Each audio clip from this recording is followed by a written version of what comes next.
সূর্যের তাপে গুনাহগারের মাথার মগজগুলো ঠাস ঠাস করে ফেটে যাবে, আর ওইদিকে জাহান্নামের আওয়াজ, জাহান্নাম বলবে আল্লাহ গুনাহগারগুলো আমার পেটের ভিতরে দাও, আজকে হাজার হাজার বছর যাবৎ জ্বলতেছি আমার পেটে বড় ক্ষুধা। আর ওইদিকে আমার নবী উম্মতের জন্য পেরেশান, সব মানুষদেরকে একত্রিত করাইয়া আমার আল্লাহ ডাক দিবেন, ওরে জালেম বান্দা আলাদা হয়ে যা, ওয়ামতাজুল ইয়াউমা আইয়ুহাল মুজরিমুন, ওরে গুনাহগার বান্দা নেককারদের থেকে আলাদা হয়ে যা। আম্মা জান আয়েশা বলেন, নবী তখন আপনি কি করবেন? নবী বললেন, ও আয়েশা, আমি নবী ওই সময় সিজদায় পড়ে কাঁদতে থাকব, সকল নবীরা তার উম্মতদেরকে বলে যাবে, কিন্তু আমি নবী আমার উম্মতদের বলবো না। ও রঙ্গের কান্দার যুবক, একটু চিন্তা করে দেখো, ওই নবী আজও পর্যন্ত মদিনায় শুয়ে শুয়ে কাঁদতেছে, আমার জন্য একটু সালাম পাঠাও। কিন্তু নবীর আশিক দাবি করিয়া ঈদে মিলাদুন নবী নিয়া দাঁড়ায়া দুরূদ নিয়ে আমাদের ভিতরে ঝগড়া আছে না নাই? কিন্তু এমন নবী পাইলে যে নবী হাসরের ময়দানে পর্যন্ত বলবে না, ওই নবী মাকামে মাহমুদে বলবে, আল্লাহ আমার একটা উম্মত দুজি জাহান্নামে যায়, আমি নবী জান্নাতে যাব না। আল্লাহ বলবেন, ও হাবিব মাথা উঠান, ওয়ালা সাউফা ইউতিকা রাব্বুকা ফাতারদা, আপনাকে অতি সদ্য আমি খুশি করব, এটাই আমি আল্লাহর সিদ্ধান্ত। আপনার ইন্না আযাবি লাশাদীদ। আল্লাহ বলেন, ওরে মুমিন বান্দা বান্দির দল, আমার নিয়ামতের শুকর আদায় করো। নিয়ামতের শুকর যদি তুমি আদায় করো, আমি আল্লাহ সাথে সাথে তোর নিয়ামত সমূহ বাড়াইয়া দিব। ওয়ালা ইন কাফারতুম, আর যদি না শুকর করো, ইন্না আযাবি লাশাদীদ, তবে জেনে রেখো আমার আযাব বড় মারাত্মক, আমার আযাব থেকে কিন্তু রেহাই পাবে না। ওরে নবীর উম্মতের দল, আজকে দিক সেদিক তাকায় দেখেন, যারা এক সময় জমিনের মালিক ছিল, বাড়ি গাড়ির মালিক ছিল, একটু অহংকার করার কারণে আজকে তারা রাস্তায় ভিক্ষা করে বেড়ায়। কথা বলেন ঠিক কিনা? আর যারা এক সময় দরিদ্র, ওই বান্দাটাকে জিজ্ঞাসা করবেন, বাবা তুমি এত কোটি কোটি টাকার মালিক হইলা কিভাবে? বলে, আমি ছোটবেলায় রাস্তা দিয়া যখন হাঁটতাম, আমার চাচা অনেক ধনিষ্ঠ ব্যক্তি ছিল, আমার পেটে খাবার নাই, মাদ্রাসায় আমি লেখাপড়া করতাম, স্কুলে আমি লেখাপড়া করতাম, আমাকে অবহেলার চোখে দেখতো, কিন্তু আল্লাহ এত সম্মান দান করেছেন, আজকে আমার টাকা গোনার মতো মানুষ পায় না, আজকে আমার বাড়ি গাড়ির অভাব নাই। ওরে যুবক, ও মুরব্বী বাবারা, ভালো করে শুনে নেন রে বাবা, ওই রিজিকের মালিক আমার আল্লাহ। এই হাত পা অঙ্গ প্রত্যঙ্গ দিয়েছেন আমার আল্লাহ, নাকি আপনার বাবা দিয়েছেন? সব কিছু দিয়েছেন আমার আল্লাহ। আল্লাহ বলেন, ওরে বান্দা বান্দির দল, তোমাকে যেদিন থেকে আমি দুনিয়ায় পাঠাইলাম, মরণ পর্যন্ত কেন, হাসরের মাঠ পর্যন্তও যদি তুমি শুকর আদায় করো, ওরে বান্দা, আমার একটা নিয়ামতের শুকর আদায় করে শেষ করতে পারবে না। কথা বলেন, আমার আল্লাহ যে নিয়ামত দিয়েছেন, এটা কি সাধারণ কোনো নিয়ামত? কোনো মানুষ কি দিতে পারবে? না না, এক সেকেন্ডের জন্য দিতে পারবে না। দুজি বলা হয়, বাবা তোমাকে আল্লাহ যে দুইটা চক্ষু দান করেছেন, আমার তো চোখ নাই, আমি অন্ধ, এই দুইটা চক্ষু আমাকে দাও, 2 কোটি টাকা তোমাকে দিব। আমার মনে হয় সহজে কোনো আল্লাহর বান্দা রাজি হবে না। হবে কি? দুজি বলা হয়, তোমার হাত দাও, বলবে না না, আমার কাছে আমার অঙ্গে প্রত্যঙ্গের এত মূল্য, এই হাত তো আমার বাবা দেয় নাই, এই চোখ আমার বাবা দেয় নাই, আমার শরীরের প্রত্যেকটা অঙ্গ প্রত্যঙ্গ বড় দামি। ওরে নবীর উম্মতের দল, এজন্য আমার আল্লাহ বলে, ও বান্দা বান্দি, তোকে আমি আল্লাহ যে নিয়ামত দান করেছি রে বান্দা, এই নিয়ামতের শুকর আদায় কর। ওয়ালা ইন কাফারতুম, যদি তুই না শুকর করো, ইন্না আযাবি লাশাদীদ, তবে জেনে রেখো আমার আযাব কিন্তু শক্ত আযাব। এই নিয়ামতের শুকর প্রত্যেকটা বান্দা বান্দির জন্য প্রত্যেক সময় আদায় করাটা ফরজে আইন। কথা বলেন ঠিক কিনা? কত নিয়ামত ভোগ করতেছি, অথচ নিয়ামতের শুকর নাই। কিন্তু চিন্তা করে দেখেন, আল্লাহ তাআলা যে সুন্দর বডি দান করলেন, সব কিছু দিলেন, এর দ্বারা কোনো রহস্য আছে না নাই? এত সুন্দর বডি দিলেন, আসমান বানাইলেন, জমিন বানাইলেন, যা কিছু দরকার সব দিলেন। আল্লাহ বলেন, ও বান্দা, তোকে দুনিয়াতে পাঠানোর কি উদ্দেশ্য জানো? তোমাকে আমি সৃষ্টির সারা বানায়া দিলাম, তোমার খাবারটা পিওর খাবার দিলাম। আল্লাহ কোরআনের ভিন্ন আয়াতে বলেন, আল্লাহ কোরআনের ভিন্ন ভিন্ন আয়াতে বলেন,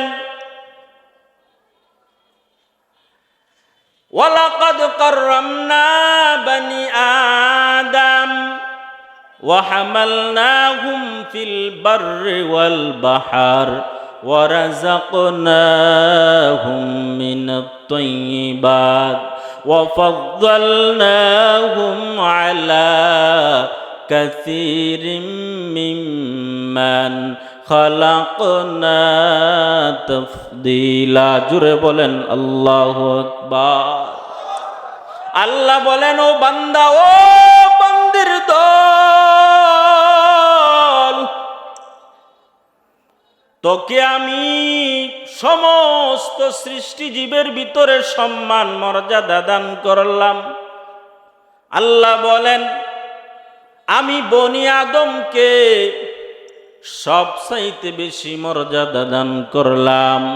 ওয়া হামালনাহুম ফিল বাররি ওয়াল বাহর, এই বনি আদম দুনিয়াতে কিভাবে চলাচল করবে, জলে স্থলে কিভাবে চলবি, এই বনি আদম তারাকান্দার থেকে কিভাবে ময়মনসিংহে যাবে, ময়মনসিংহ থেকে কিভাবে আবার ঢাকা যাবে, ঢাকা থেকে আবার রাজশাহী যাবে, রাজশাহীতে বিয়েকে আবার চিটাগং যাবে, ও সারা বিশ্ব ঘোরার জন্য আল্লাহ বলেন, জলে স্থলে চলাচল করার জন্য বাহনের ব্যবস্থা করলাম। ওয়া হামালনাহুম ফিল বাররি ওয়াল বাহর, আল্লাহ বলেন শুধু স্থলে চলাচলের জন্য না, আমি আল্লাহ এমন নিয়ামত দান করলাম, ও বান্দা তুমি নদী পথে কিভাবে যাইবা, ওই নদী পথে যাওয়ার জন্য আমি স্টিমারের ব্যবস্থা করলাম। ও বান্দা তুমি চরমোনাই কিভাবে যাইবা, ওই চরমোনায় যাওয়ার জন্য বরিশালের জমিনে তো বিশাল নদী পাড়ি দেয়, সন্ধ্যার সময় জাহাজে উঠে আবার সূর্য উদিত হওয়ার সময় পৌঁছে। কথা বলেন ঠিক কিনা? ওই চরমোনায় সারাটা রাত্র নৌযান দিয়া চলাচল করিয়া যাও, সেই রাস্তাটা দুনিয়ার কোনো এমপি মন্ত্রী দেয় নাই, দুনিয়ার কোনো বাবা দেয় নাই, সেই রাস্তার ব্যবস্থাটাও আল্লাহ বলেন আমি আল্লাহ কুদরতিভাবে করে দিয়েছি। জুড়ে বলেন আল্লাহু আকবার। ওরে নবীর উম্মতের দল, ওয়াহামালনাহুম ফিল বাররি ওয়াল বাহর ওয়ারাযাকনাহুম মিনাত তাইয়্যিবাত। শুধু সম্মান দেই না, জলে স্থলে চলাচলের ব্যবস্থাই করি না, আমি আল্লাহ দুনিয়ার সব সৃষ্টিজীবকে খাবার দিয়েছি, তবে অন্যান্য সৃষ্টিজীবের খাবারের ভিতরে ভেজাল, কেউ পোকামাকড় খায়, কেউ আবার জংলার বিষাক্ত সাপ খায়, কেউ আবার এক জাতি অন্য জাতির খাবার। কিন্তু ও দুনিয়ার মানুষ, আমি আল্লাহ তোকে এমন পিওর খাবার দিয়েছি, ও বান্দা তোকে আমি দান কেটে দান দিয়েছি, উপর দিয়া আবার একটা প্যাকেট করে দিলাম। ও বান্দা এই চালটা বের হওয়ার পর আবার আর একটা প্যাকেটিং করে দিলাম, ওই চালটা যেন বান্দার ডাইরেক্ট পেটের ভিতরে না যা, আগুন দিয়া পুঠান দিয়া তারপরে পিওর খাবারের ব্যবস্থা করলাম। ও বান্দা ওই গরুর গোশত উপর দিয়ে আমি একটা ছাউনি দিয়ে দিলাম, যেন ওই গোশতটা নিরাপদে থাকে, পোকামাকড় যেন পচে পচে না যায়। এরকম পিওর খাবার দুনিয়ার কোনো বান্দা দেয় নাই। বলেন খাবারের ব্যবস্থা কে করেছে?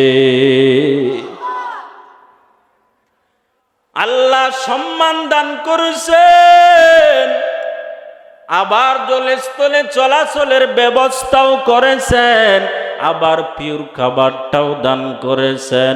ওয়াফাদ্দালনাহুম মিনাত তাইয়্যিবাত ওয়াফাদ্দালনাহুম কাসীরাম মিম্মান খালাকনা তাফদীলা। আল্লাহ বলেন আবার সমস্ত সৃষ্টিজীবের উপর তোকে আমি সম্মানী বানাইলাম। অন্যান্য সৃষ্টিজীবের কোনো দাম নাই, কুকুরের কোনো দাম নাই, আকাশে উড়ে উড়ন্ত পাখির কোনো মূল্য আল্লাহর কাছে নাই, জীবজন্তুর কোনো মূল্য আল্লাহর কাছে নাই। আল্লাহ বলেন ও বান্দা বান্দি, তোকে আমি আশরাফুল মাখলুক হিসাবে বানাইলাম। ও মানুষ, তোকে আমি ওই হাসরের ময়দানে না, শুধু ওই জান্নাতের ভিতরেও তোকে সকল নবীর উম্মতের আগে আমি মুহাম্মদ নবীর উম্মতকে আগে জায়গা দিব। জোরে বলেন সুবহানাল্লাহ। এই সম্মান দিয়েছেন আমার আল্লাহ, এই ইজ্জত দিয়েছেন আমার আল্লাহ। শুধু এমনিতেই দেয় না রে বাবা, আল্লাহ বলেন এই সব কিছু দেওয়ার একমাত্র কারণ ওয়ামা খালাকুতুল জিন্না ওয়াল ইনসা ইল্লা লিয়াবুদুন। মা খালাকতুল জিন্না ওয়াল ইনসি বেখাজুজ ইবাদত নিকসে মাকসুদাত জাহা। আল্লাহ বলেন তোরে সম্মানী বানাইলাম, আবার জলে স্থলের ব্যবস্থাও করলাম, দুনিয়ার সব কিছু দিলাম, আসমান দিলাম, জমিন দিলাম, চন্দ্র দিলাম, সূর্য দিলাম, এই সবগুলি তোর গোলামি করবি ও বান্দা বান্দি। বিনিময়ে তোরা কার গোলামি করবি? বিনিময়ে আমরা আল্লাহর গোলামি করব। আল্লাহ বলেন ও বান্দা তোর কাছে আমি রিজিক চাই না, মা উরিদু আন ইউতইমুন। আল্লাহ বলেন তোর কাছে আমি খাবার চাই না, আমি আল্লাহর কাছে কোনো খাবারের অভাব নাই, আমি আল্লাহর বান্দার। ইয়া আইয়ুহান নাস আনতুমুল ফুকারা ইলাল্লাহ হুয়াল গনিয়ুল হামিদ। আল্লাহ বলেন ও বান্দা আমি তো ধনী, আমার কাছে কোনো কিছুর অভাব নাই, খাবার চাই না, রিজিক চাই না, আমি চাই বান্দা এই সুন্দর চেহারাটা দিয়া ওই রঙের কান্দা মসজিদে উঠবি, ওই মসজিদে উঠিয়া একটা সাজদা দিবি, এই সুন্দর চেহারাটা দিয়া সাজদা দিয়া আমার শুকর আদায় কর।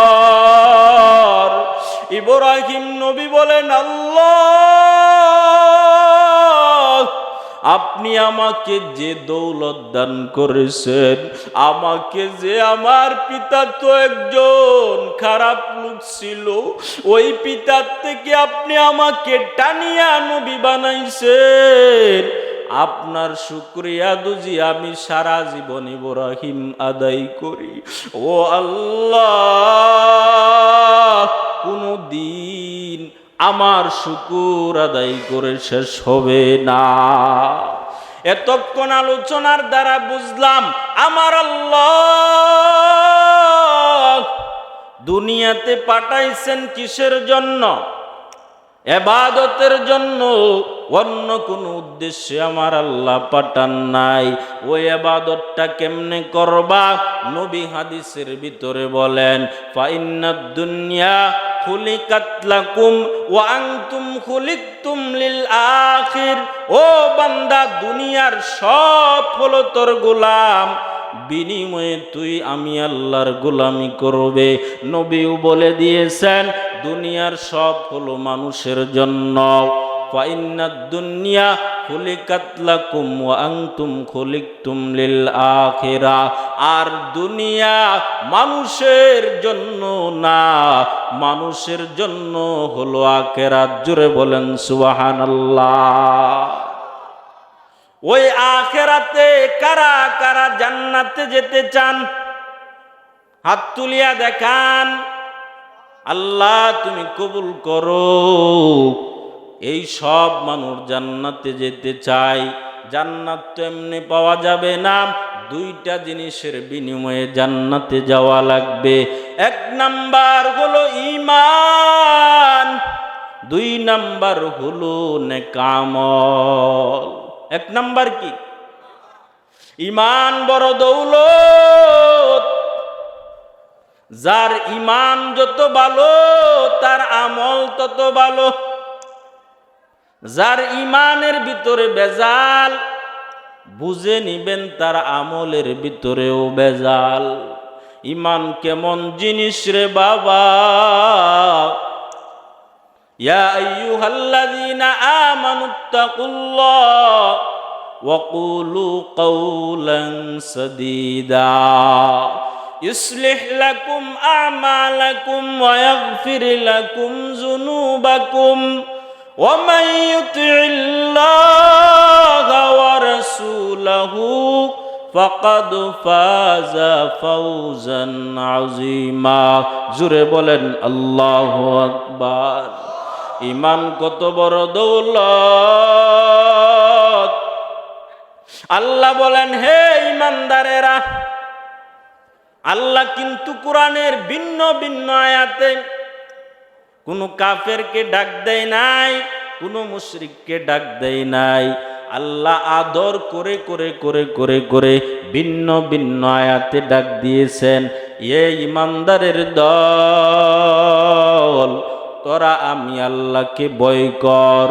ওয়াকুলু কাওলান সাদীদা, এবং জবানটাকে কন্ট্রোল করো। আল্লাহর ভয় শুধু মুখের দ্বারা আল্লাহর ভয় করি স্বীকার করলে হবে না, সমস্ত শরীরটা, অন্তরটা, কলবটাকে আল্লাহর দিকে রুজু করতে হবে। যদি মনে করো আমার দিল, আমার অন্তর আল্লাহ এবং রাসূলের জন্যই সুপর্দ, আমার দুনিয়ার বাড়ি গাড়ির দরকার নাই, স্ত্রীর দরকার নাই, আমার পরিবারের দরকার নাই, কেন এইগুলা সব হলো স্বার্থকর। এই দুনিয়া থেকে চলে যাওয়ার পর স্ত্রী আমার সাথে যাবে না, সন্তান যাবে না, আমার কোনো কিছুই যাবে না, আমার আপন মা পর্যন্ত যাবে না। ওই অন্ধকার কবরে আমি একা। ওরে যুবক, একবারও কি চিন্তা করো, আমিও তো তোমার মতো একটা যুবক সন্তান। এই টুপিটা মাথায় দিলে মাথা গরম হয়, লম্বা জামা পরলে শরীরটা গরম হয়। তোমার থেকে কম বুঝি না রে বাবা। দাড়িটা রাখলে যৌবনের শক্তি চলে যায়, তোমার থেকে কম বুঝি না। তারপরেও কেন টুপি ফালাই না, দাড়ি ফালাই না? মাদ্রাসায় পড়েছি, কোরআন হাদিস পড়ে দেখেছি, মিথ্যা না। আল্লাহর কোরআনে বলেন, ইন্নাল আবরার লাফি নাঈম ওয়া ইন্নাল ফুজ্জার লাফি জাহিম। নেক আমলের জন্য কবর হবে জান্নাতের বাগান, আর গুনাহ নিয়ে যদি কবরে যাও, এখানে কত যুবক আসো রাত দিন 24টা ঘন্টা অ্যান্ড্রয়েড মোবাইল চালাও, মোবাইল চালাইয়া চালাইয়া মা বাবার কত ক্ষতি করতেছো রে বাবা।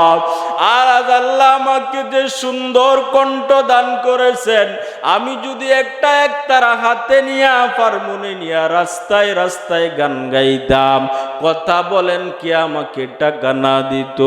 কিন্তু চিন্তা করে দেখলাম এই দুনিয়ার সব চাকচিক্য হলো নাপাক।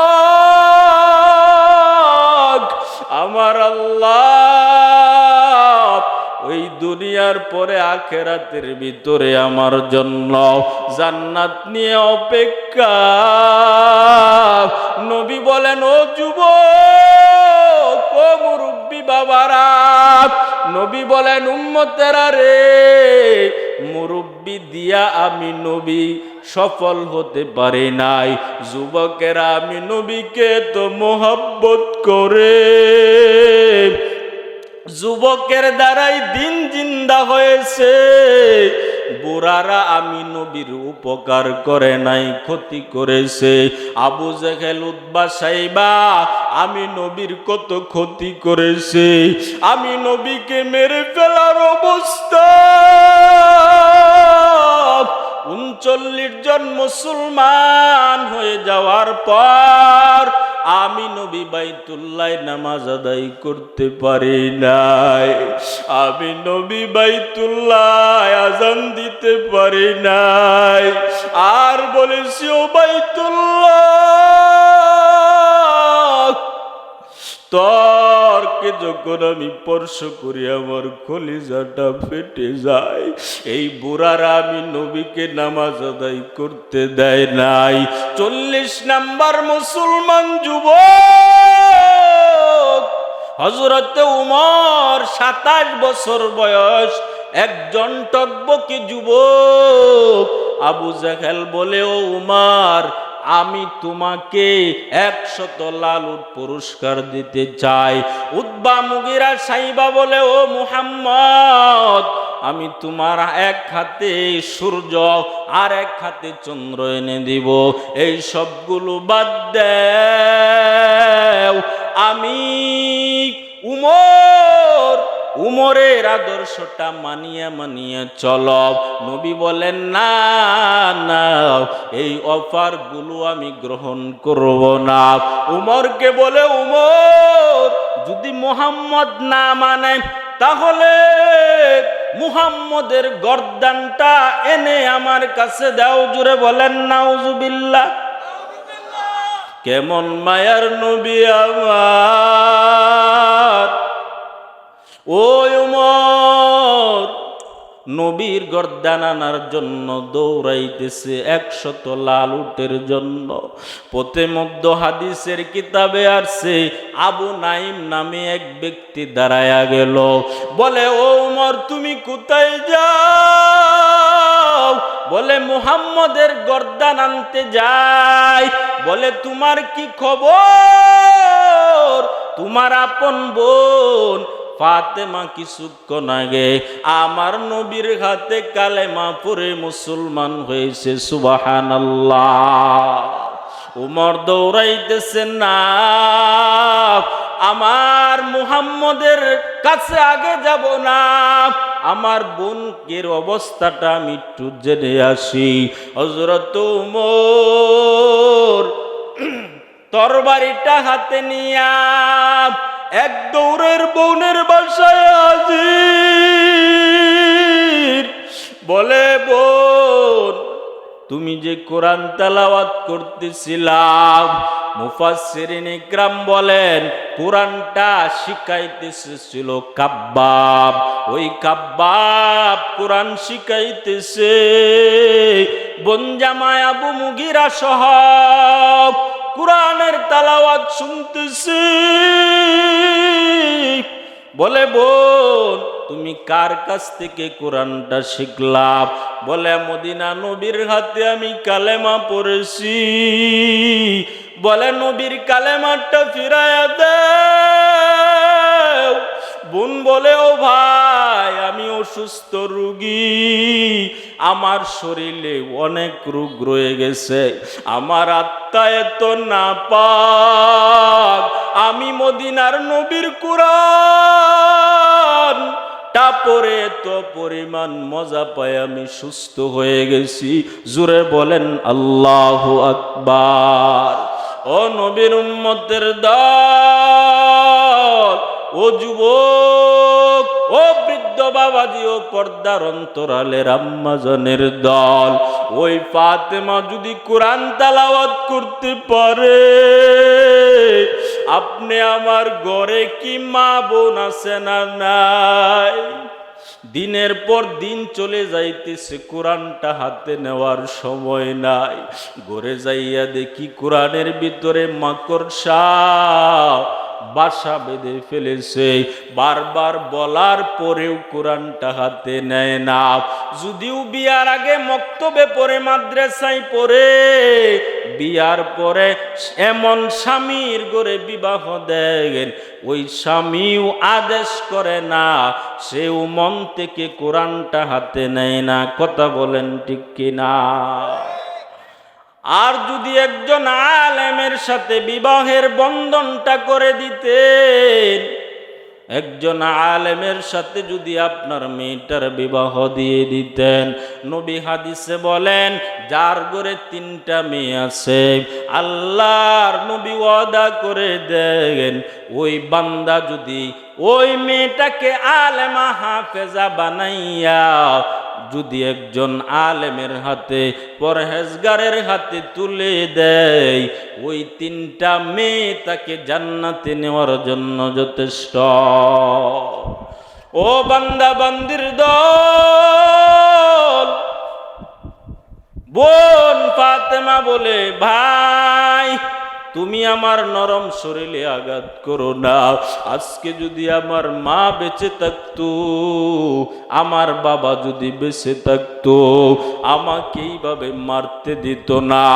ও নবীর উম্মতের দল, উমরের দিলটা নরম হয়ে গেল, মদিনার পথে চলে যাইতেছে। আর ওইদিকে আমার নবী দোয়া করেন, হে আল্লাহ, ও দয়ার মালিক, উমরের তুমি দিনের জন্য কবুল করে নাও। আপনারাই বলেন, দীর্ঘ 13টা বছর নবীর আপন চাচা আবু জাহাল নবীর চেহারা দেখলো, কালেমা পড়তে পারলো না। ওই কালেমা পড়ার জন্য লাগে কপাল। কথা বলেন ঠিক কিনা? আজকে এই মাহফিলের বিভিন্ন জায়গাতে কত বান্দা যুবক বসে আছো, কিন্তু এই জায়গার মাঝে বসলে, ওই জান্নাতের বাগানে বসলে লাগবে কপাল। উমর দারুল আরকামের দিকে চলে, নবী আমার সেখান থেকে দোয়া করে, আর চতুর্দিকে পাহারা। আবু বকর বলে, ও নবী, ইসলামের শত্রু উমর আসতেছে। নবী বলেন, উমরকে আসতে দাও, উমর আমাকে মারতে আসবে না, উমর আজকে নিজে নিজেই মরতে আসবে। উমর বলে, নবী, তলোয়ারটা আপনার হাতে নেন, আর হাতে নিয়ে আমার গর্দানটাকে উড়াইয়া দেন, তবে এর আগে আমি উমরকে কালেমাওয়ালা মুসলমান বানায়া দেন। সুবহানাল্লাহ। हमसुरातो हमसिराते मुस्तफा बरतमामी हाले मोकुन इत्तिबाए सुन्नते खैरुल बशर गिर लाज़िम ताबुया बी आई फेसार। ওই নবীর আদর্শ কেমন? আল্লাহ বলেন, লাকাদ কানা লাকুম ফি রাসূলিল্লাহি উসওয়াতুন হাসানাহ। ও দুনিয়ার মানুষ, সকল সম্প্রদায়কে আল্লাহ বলেন, দুনিয়ার যেদিকে যাইবা নবীর আদর্শ পাইবা না, সব আদর্শ হবে না পাক, একমাত্র মায়ার নবীর ভিতরেই রয়েছে তোমাদের আদর্শ। জোরে বলেন সুবহানাল্লাহ।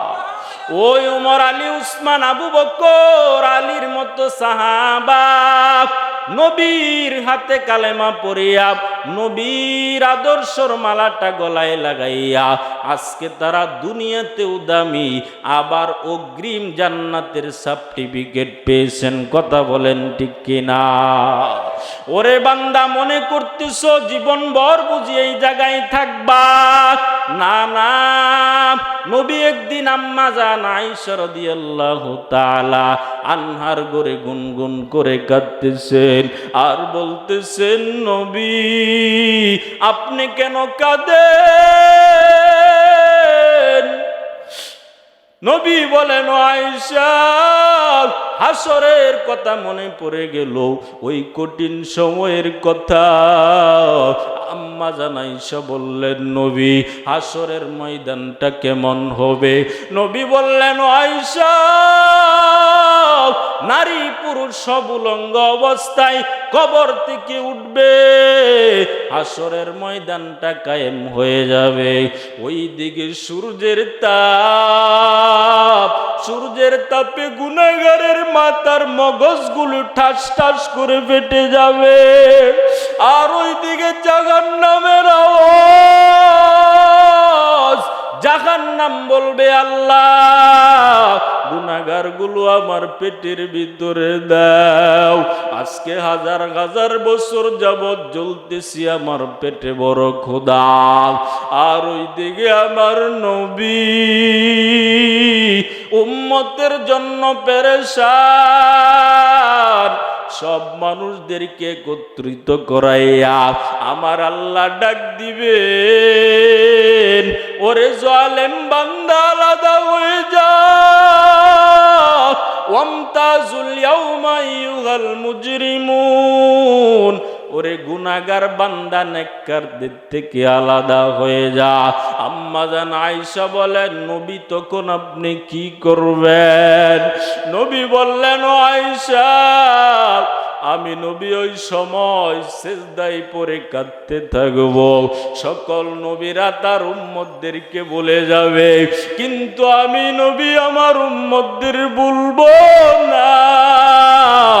ও রঙ্গের কান্দার যুবক, একটু চিন্তা করে দেখো, ওই নবী আজও পর্যন্ত মদিনায় শুয়ে শুয়ে কাঁদতেছে, আমার জন্য একটু সালাম পাঠাও।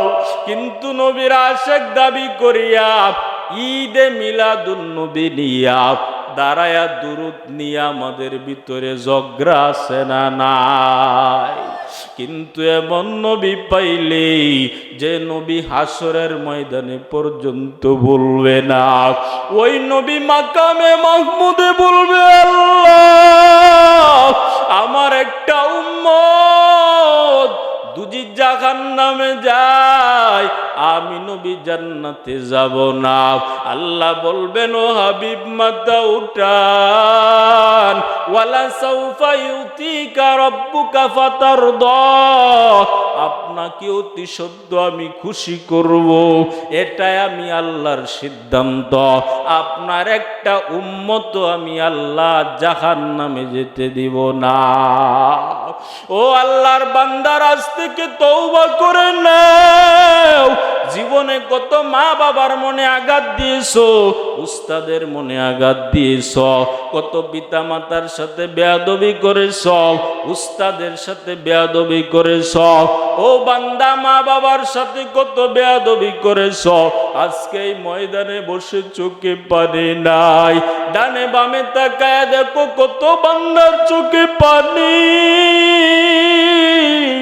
তওবার যদি নিয়ত হয়, মুনাফিকি যদি না থাকে, দুটো হাত আমার আল্লাহকে দেখান। আয় আল্লাহ, যুবকদের হাত কবুল করে নেন, এই মাহফিল কবুল করে নেন। আমার ভাই, মুহাব্বতের ভাই শহীদুল ইসলাম, আল্লাহ মসজিদের খেদমত করতেছেন, কবুল করে নেন। ওই এলাকাবাসী শ্রম ঘাম দিয়েছে, টাকা পয়সা দিয়েছে, আল্লাহ আপনি সকলকে জান্নাতে পৌঁছায়া দিয়েন, আমিন। ওয়া আখিরু দাওয়ানা আনিল হামদুলিল্লাহ।